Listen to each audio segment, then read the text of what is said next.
નર્મદા પુત્ર સાવરિયા મહારાજ દ્વારા પ્રતિવર્ષની જેમ વિષ્ણુ મહાયજ્ઞ, નર્મદા પુરાણ, રામાયણ, ભાગવત, કુમકુમ બાવનીનો કાર્યક્રમ. નર્મદા પુત્ર સાવરિયા મહારાજ દ્વારા વિશ્વ કલ્યાણ સહિતના શુભ આશ્રય સાથે મૃત્યુંજય આશ્રમ અમરકંટક મધ્યપ્રદેશ ખાતે આસો સુદ એકમ તારીખ 22 સપ્ટેમ્બરથી વિવિધ કથા યજ્ઞનો પ્રારંભ થશે, જેની પૂર્ણાહુતિ આસો સુદ 8મ તારીખ 30મીએ થશે. નર્મદાજીની અસીમ કૃપાથી મા નર્મદાજીના આદેશથી વર્ષોથી આપણે સરદાર સરોવરના વિઘ્નો દૂર કરવા માટે, નર્મદા ડેમની દીર્ઘાયુષ માટે, વિશ્વ કલ્યાણની ભાવનાથી શૂરપાણસર મહાદેવ પ્રસન્ન અસ્તુ, નર્મદાજી પ્રસન્ન અસ્તુ આપણે અનુષ્ઠાન રાખીએ છીએ. 2 વર્ષ ગુજરાતમાં હોય છે, 23-24 ગુજરાતમાં, તો આ વખતે 25માં અમરકંટક નિયમ પ્રમાણે આવે છે.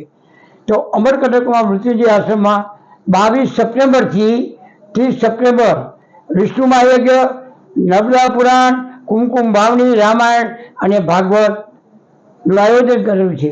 ગુજરાતની જનતાને ત્યાં શ્રોતાજી ધારણ કરીને આવવા મારું ભાવભીનું આમંત્રણ છે.